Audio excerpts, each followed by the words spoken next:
What's going on, guys?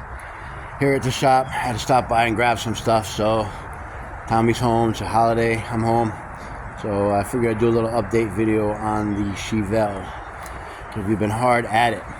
First thing is, I don't know if I showed this beautiful Holley pulley kit, serpentine kit, bracket kit. What is it called, Tommy? Right? Right? I forget what the name of it is, but it's from Holley. But what's nice about it is it keeps everything real compact. Everything bolts up to the water pump. It comes with everything you need, but the bottom crank pulley, but it uses the factory one. And what's nice is it takes the steam port and puts it into the back of the water pump, so you don't have to run it to the radiator. A lot of money, but how much was it? $2,000. But well worth it. Comes with the alternator, everything. Really easy. Comes with the pigtail for the alternator. You know, it came with the belt too, right? Comes with the belt and everything, so it basically just bolts right on, and everything bolts onto the water pump. It's real clean. Comes with a cover for the tensioner too. We just haven't put it on yet. So what else?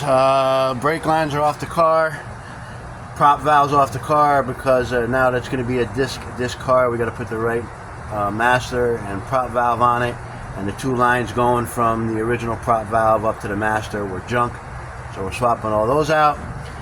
The clutch pedal is mounted, line is run, reservoir is mounted, fuel system done and mounted. Just got to run a vacuum line to the boost there for the reference. So we're probably not even going to use it, but yep, all new line, aeromotive regulator, all down underneath the car. I will show you, but it's kind of wet. But let's see what I can get under here. Flip it around. Nah, I can't see. Let me go to the back. You can see a little bit. There's the fuel line, number 10 feeding in, number 6 return. Fuel pump's wired up. I'll show you where that's mounted. It just got done pouring, guys, so the ground is kind of wet. Right there. That's all good. Gas tank's grounded, fuel pump's grounded, nice heavy gauge wire, no voltage drops, filters there. Just gotta put the plug in for the sump. Number 10 line run to the filter and into the pump. That's all good. Oh, what else? If you look, exhaust is back on the car. You can see it right there, dumping out behind the rear. All the wiring is done on the car, pretty much 99% of it. I'll get to the front in a minute here, show you inside the car. There's a lot of stuff in here. There's the new booster. All the gauges are done. Only thing that needs to be left to do in here is run all the vintage AC vent for the air conditioning and the heat, so it blows out the vents. Headlight switch got to be plugged in. Got to screw the antenna in for the GPS speedometer and run the little GPS tracker thing up into the windshield there. Courtesy lights got to be mounted. Door jamb switches got to be plugged in. I got new ones right here. So the courtesy lights work.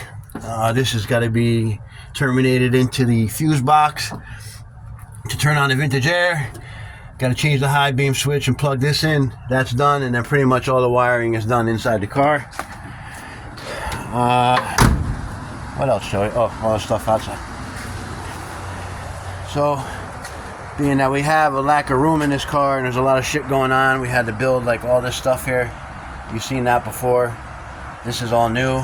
This right here is the mega fuse that comes with the American Auto Wire harness for the alternator and to fuse the car harness itself. Usually this runs to the starter solenoid and then drags power through there along with the alternator wire. It charges through the starter solenoid. All GM vehicles did that. I don't know why. It's just a lot cleaner and a lot simpler to run it this way. And that way you're not running 1,000 wires to the starter solenoid. There's only one wire going there, the positive cable, and one wire going to the signal. And that's good. Fuel pump relay is in and wired. Just gotta run the power to this new fuse block Tommy bought. The vintage air. Where's that fucking ugly piece of shit thing that we had? Oh, that thing, man. Hold on, guys. The vintage air kit right here. I got him right here. I got it right here, Tom. It comes with these inline fuse holders right here, which are horrible. One's a mini, one's a max. It doesn't really matter. Or one's a regular, one's a mini. I'm sorry. I don't want to run 3 of these, one for the fuel pump and 2 for the vintage air.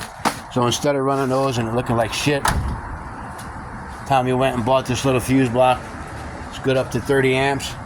So run the fuel pump right here. That'll be a 30, 15 amp to turn the vintage air to power one side of the vintage AC, and then another 30 ampere to power the other side of the vintage AC. There's 2 power wires that come out right here. The white and the orange go there. These 2 wires right here go to the trinary switch on the dryer right there. So we're going to do that next weekend, and that'll all be done. Very thick ground cables everywhere. Tommy made a bunch of ground straps for the car. I told him where they had to be, and he made them. So there's number 6 going there. You can see this is all 2 AUG, right? 2 AUG battery cables that are going to power the mega fuse and the car. Also a 2 AUG going to a positive terminal block here. That's powering the LS harness on the constant side. It'll also he also made a jumper here to go to the fuse panel, so this is ready to go. What else? Oh, ground straps. So very important, guys. You see he's got one going from the motor to the frame. He's also got the negative cable on the battery running to that same spot, so we know that that ground that's coming from the motor to the frame is good because it's catching the ground from the battery cable to the battery. And then if you look back there, very hard to see right there, there's 2 more, one going from the frame to the block, and one going from the motor to the firewall, and one from the firewall to the frame.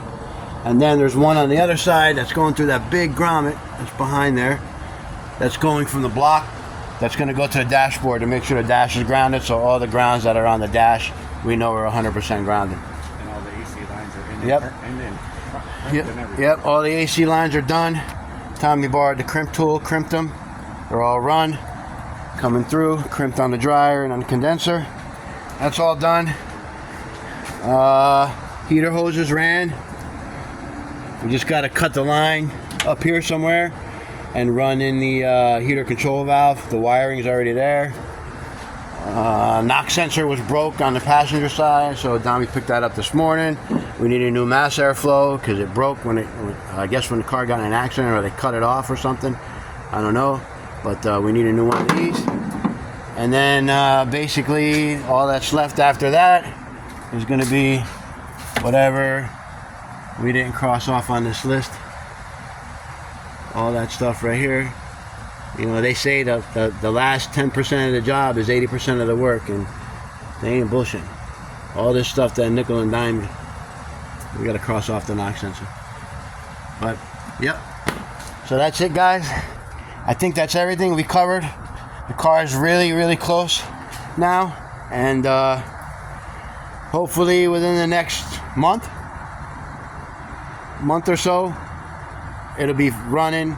Cooling system will be hooked up. We're gonna get the Delta Pag fans here. I'll show you how to wire those up, and just gonna buy their kit, the dual relay kit that controls both fans. Rear brake kit, we're not sure yet. C-clip eliminator, so it's kind of hard to find a rear disc brake kit because the car does run C-clip eliminators in the rear. What else, Joe? I think that's it, right? Couple bulbs. I got to hook up the reverse lights on the transmission. No big deal. The wires are already run down there. I just got to go into the car when it's not wet. We got rained out yesterday, but we did get a ton of shit done. Yeah, that's it, guys. The car's finally seeing the light at the end of the tunnel with this thing. And then I'm thinking in about a month or so, it should be back on the ground, and we should be able to fire it up before then, depending on what parts come. But it's basically ready to fire up. The motor's all wired. Fuel pump's wired, the fuel system's run, charging system's in there. We just need the cooling system to be completed.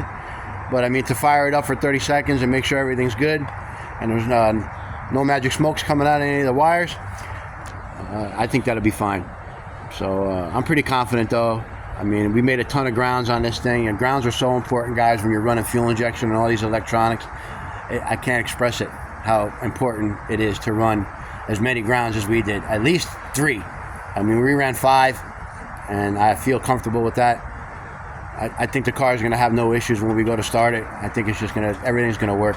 I mean, I was pretty thorough when I put the wiring harness in, and I know Tommy was real thorough on the stuff he was doing as far as making the brackets and putting the exhaust in the car and putting the vintage air in the car and getting everything where it needs to be. So, guys, that's it. Gonna go beat the rain. I got some shit to do at the house. Tommy's got some shit to do here, and we'll talk to you later.